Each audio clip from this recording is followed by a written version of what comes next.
Hace algo más de una década no era tan obvio determinar, cuando hablábamos del neocalvinismo, si hablábamos de una tendencia teológica, una interpretación, un énfasis, un movimiento o una moda pasajera.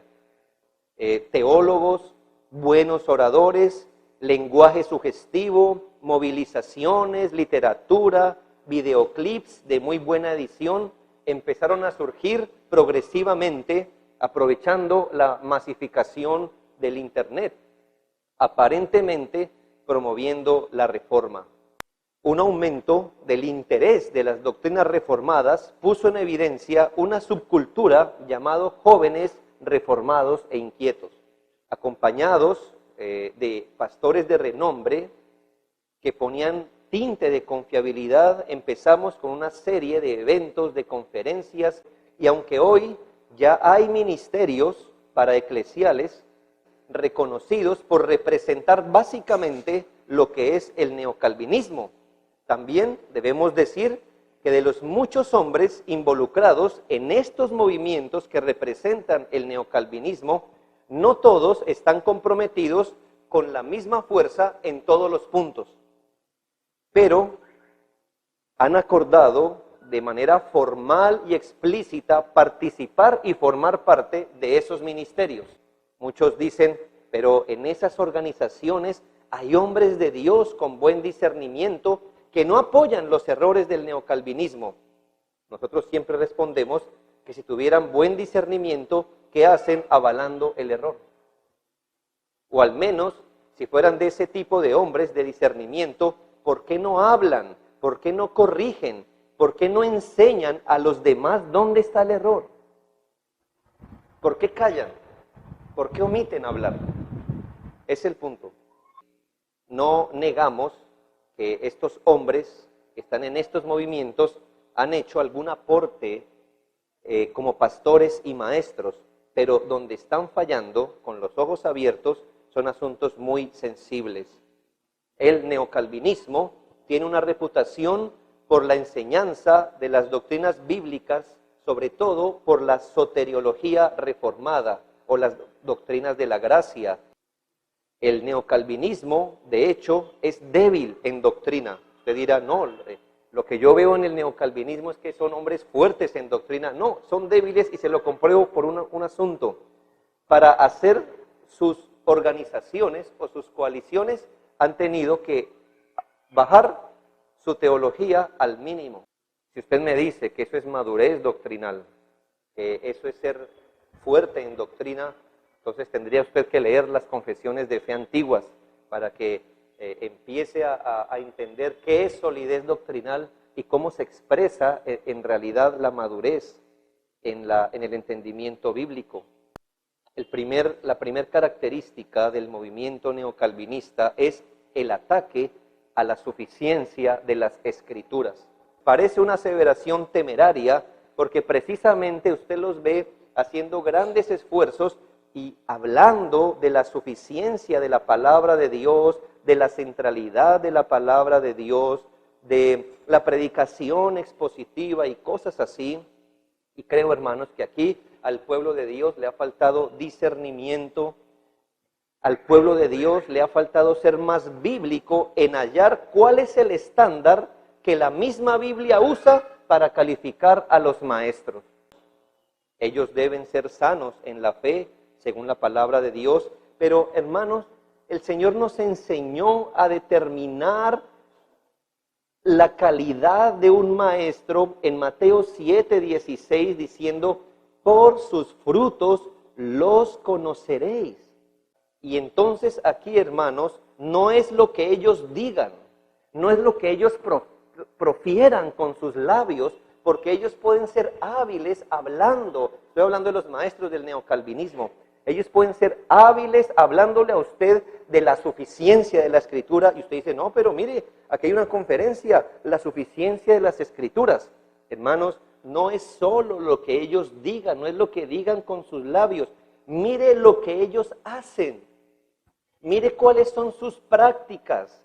Mire cuáles son y cómo son sus ministerios, sus iglesias, sus amigos con que se asocian, sus plataformas, su adoración, sus metas. Es decir, mire sus frutos, mire sus evidencias. No me digas que ejecutando técnicas de mercadeo honras la suficiencia de la Escritura. No me digas que uniéndote a ministerios dudosos y hasta a veces ministerios tendientes al ecumenismo, me estás demostrando que crees que la palabra de Dios es suficiente. Me estás mostrando es lo contrario, que necesitas del mundo, que necesitas de sus filosofías, que necesitas transigir para ser alguien en el mundo evangélico. Así que no es lo que digan, hermanos, por sus frutos los conoceréis.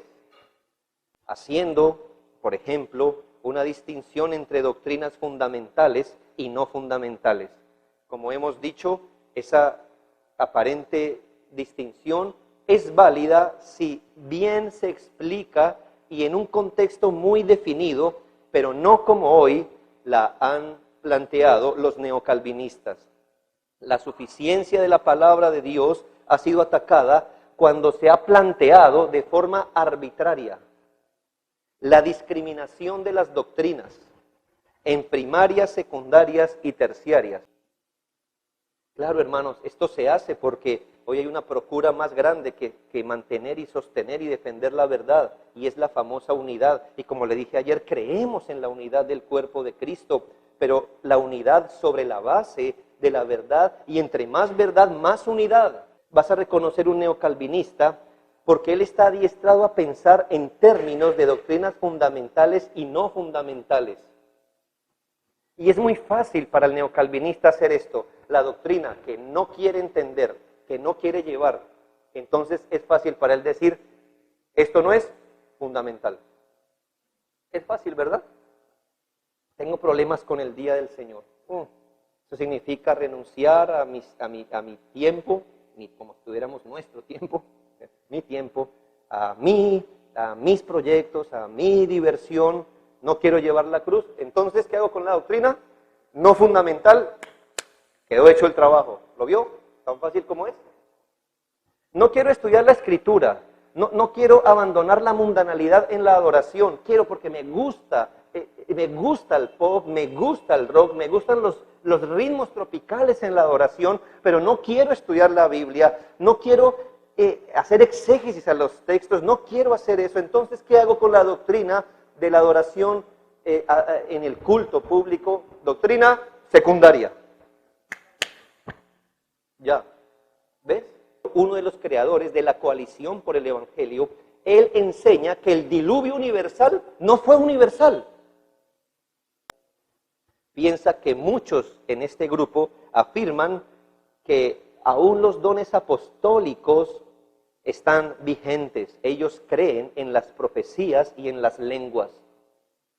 Otro hombre, uno de los mayores representantes hoy, que inventó otro ministerio para eclesial, él cree en el don de lenguas, el don de profecía.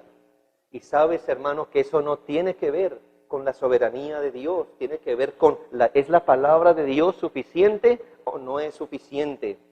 Y aunque parezca contradictorio, bajo un mismo movimiento o ministerio, y a veces hasta en una misma plataforma, pueden coexistir esas dos visiones contrarias. ¿Sabes por qué? Porque la suficiencia de la palabra de Dios no es fundamental para ellos. Hablamos, por ejemplo, del ataque al principio que regula la iglesia y la adoración. Históricamente se ha creído por las Escrituras que la Biblia es suficiente para regir la iglesia y su adoración. Ahora no, hermanos. Ahora es necesario también en la adoración un poco de cultura, un poco de creatividad. Y yo te pregunto, ¿eso no es atacar la suficiencia de las Escrituras en la iglesia? ¿Cómo llegas a justificar por acción u omisión, por ejemplo, que hoy se esté cambiando el lenguaje? Hay un editor de la Coalición por el Evangelio que está trabajando fuertemente para involucrar el lenguaje inclusivo en los creyentes. Uno de los editores de la Coalición por el Evangelio, este hombre está trabajando arduamente para incluir o para meter el lenguaje inclusivo. Él dice claramente que una cosa es el sexo de una persona y otra cosa es el género. ¿Eso es o no un ataque a la suficiencia de las Escrituras? Uno de los dos creadores de la coalición hizo una recomendación en un libro donde se habla del homosexualismo y dice que este es un buen libro, parafraseando, para que podamos entender el concepto del cristiano homosexual. ¿Cristiano homosexual? Ahora usted dirá, pero no todos los que están en esa coalición creen eso. ¿Y dónde está su respuesta? ¿Dónde está? Mire, hermanos, así como él usó la plataforma, el internet, para decir que apoya, yo digo, yo no apoyo eso públicamente. ¿Sabes qué pasa? Teólogos de miedo, son teólogos cobardes. Porque miran eso por internet, se van a su iglesia, lo reúnen y dicen, yo no creo eso, pero públicamente, vean. Perros que no ladran, dijo Isaías. Hoy se usa un lenguaje nuevo y sugestivo. Es nuevo. A veces parece que enseñan lo que nosotros creemos, pero para decirle que el creyente no está bajo la ley. Por supuesto que este ánimo es principalmente dirigido para abrogar tanto el segundo como el cuarto mandamientos, porque si abrogan el segundo mandamiento, en la adoración pueden usar lo que ellos quieran, y el cuarto mandamiento coarta su libertad, porque ellos quieren invertir el día semanal del Señor en sus propios asuntos, cuando se promueve una forma de relativismo y agnosticismo, la negación de la existencia o la pertinencia de valores absolutos, es decir, que no existen verdades o valores vinculantes para toda la humanidad, ni pertinentes para toda época. Así que no hay una verdad o un valor que pueda reclamar ser absoluto, sino que las cosas son verdad, depende de la persona, el grupo, la época o la circunstancia. Yo creo que ha venido a sustituir la palabra de Dios, enseña que. Si no hay certeza de que nosotros podamos tener la verdad de la palabra, entonces hubiera sido una burla el versículo de ayer. Guarden el buen depósito, aunque nunca sepan cuál es el buen depósito. Velen la verdad, aunque nunca sepan cuál es la verdad que deben guardar. Por eso el neocalvinista es un individuo entrenado a resentirse con el dogmatismo y el celo doctrinal.